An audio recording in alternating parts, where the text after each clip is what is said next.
things that we made a real effort with DC over the last year and a half, coming out of Final Crisis, was we wanted to focus on the key franchises again. And maybe you guys are noticing that and reacting to some of that going on. We really identified certain things about DC Comics and really focused on things about DC Comics. We looked at what we believed to be the cornerstones of the DC universe. We looked at Superman, and that's one of the reasons why we went and started to create the World of New Krypton story, and everything that's going to be leading into basically into 2010 with that storyline. And we're pretty excited about the way it's been built, but more importantly, what's coming down the pike. We've made the changes with Batman, which hopefully everybody's reading along. Batman and Robin. Yeah. And you know, we've been talking about this one for a while, and for us, with the introduction of Dick Grayson, and I feel it's the introduction of Dick Grayson as Batman because, you know, people could say Prodigal was the first time that he put on the costume, but this is the first time he's actually really taken over the role and made it his own. That's one of the things that we wanted to do with Batman. He said, you know, it's Tim Drake, but he's not in the Robin costume, but it's still Tim Drake, and that was key to what was going on and how these stories were built. Hey, thanks for making it. Superman arrives. Okay. One of the things that we looked at when we built those books is that we said, okay, it's Dick Grayson as Batman, so we're just not going to tell Batman stories as they were told before. We got a new person inside the costume, and we really wanted to explore the types of personalities, the types of stories, how it is different. And I think that Grant and Judd and soon Tony Daniel have all done a fabulous job grabbing onto that and really making a different feel book, because that's what it's all about. We talk about the characters.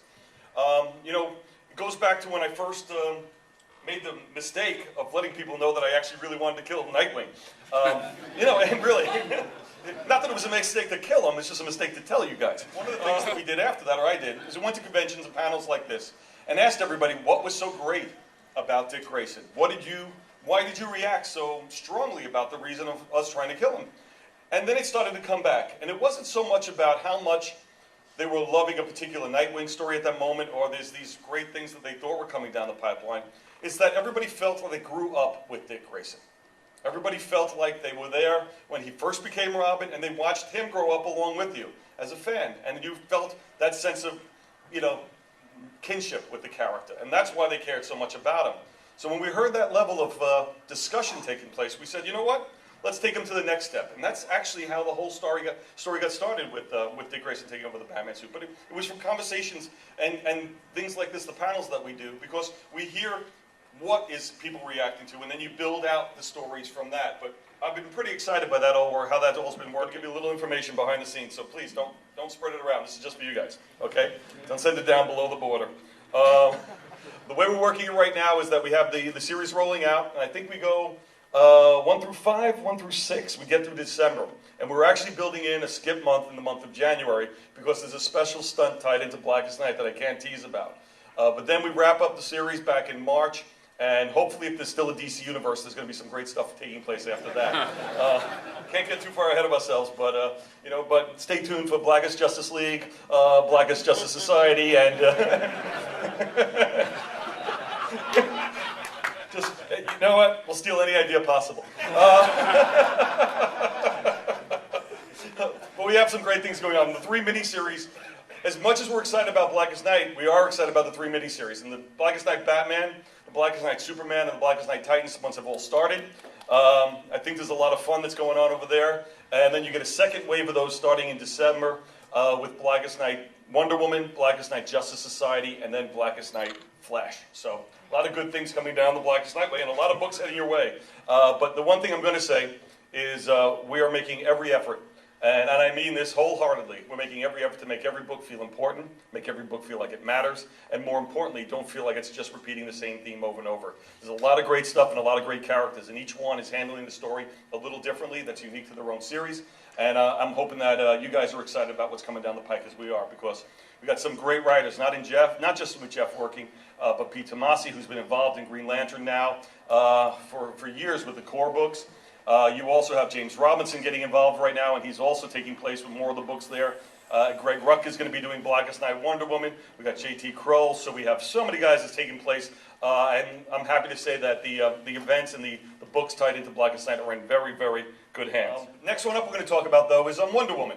Wonder Woman, where's my Wonder Woman guy? He's here. There he is. Big question yesterday, right? Yes, I had a big question. Big question for that, which was a question about where's the attention for Wonder Woman? Everybody's always asking, where's the love for Wonder Woman? That's the question. And believe me, if there was love for Wonder Woman, I'd be giving it.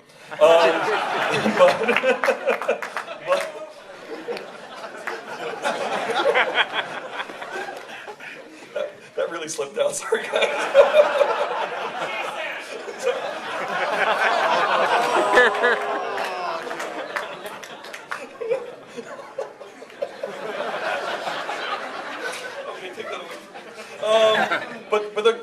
One of the goals that we wanted to do with Rise of the Olympian was also trying to bring new concepts and new ideas to the Wonder Woman franchise. The idea of the male Amazons that Gail Simone introduced, the idea of the Olympian was also supposed to build the franchise, and we're going to continue to look at new ways to help boost up and boost up. This is going to go horribly wrong now.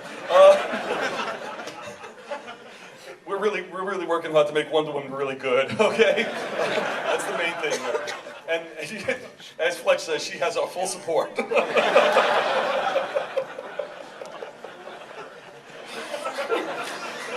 Okay.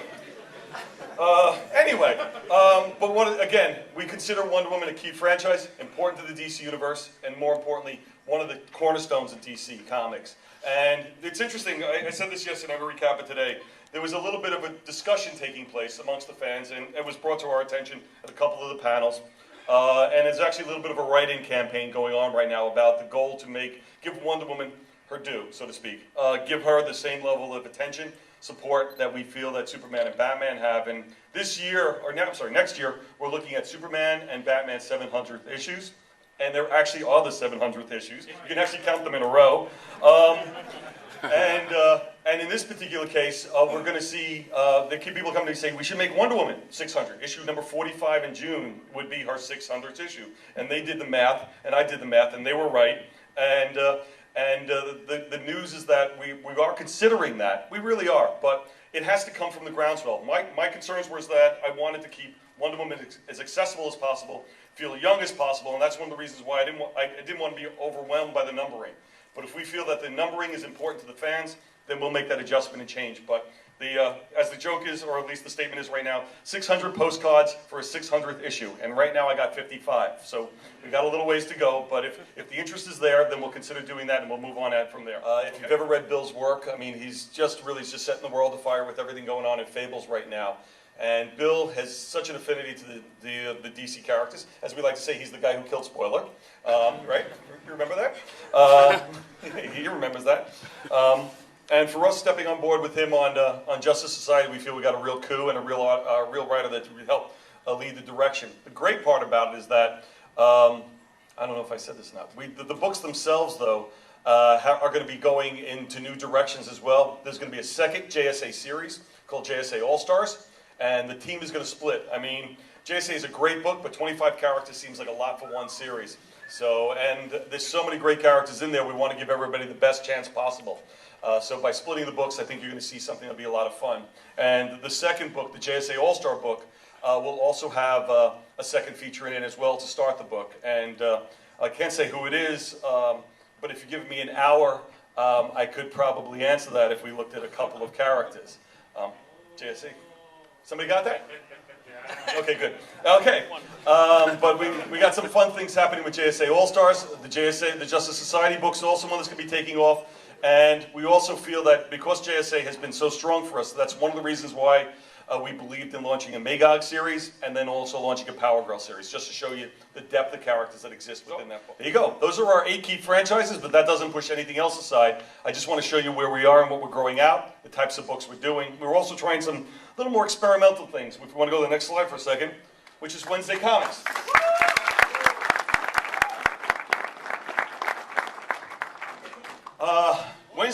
Wednesday Comics, the person who basically is almost solely responsible for pulling this all together is our senior art director, Mark Chiarello.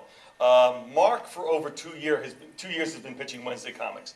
And we have tried every which way humanly possible to stop him from doing it. Seriously.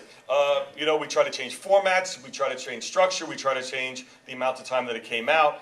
But he was so locked in this particular style, on this particular paper, with this particular type of storytelling, and he just was just, unrelentless, just kept on coming at us, coming at us, coming at us. So finally, what happened was that he put together such amazing array of talent on this book that it was impossible to say no. And again, we weren't sure about anybody on how the reaction was, but the reaction to this has been pretty strong for us, and actually pretty amazing, just how people have just embraced the whole thing, and it's been a lot of fun. And just from a personal standpoint, Mark brought me in at the very last minute when somebody else dropped out. It's always makes you feel important. It's just been a pleasure for me to work with these guys and be part of this project as well.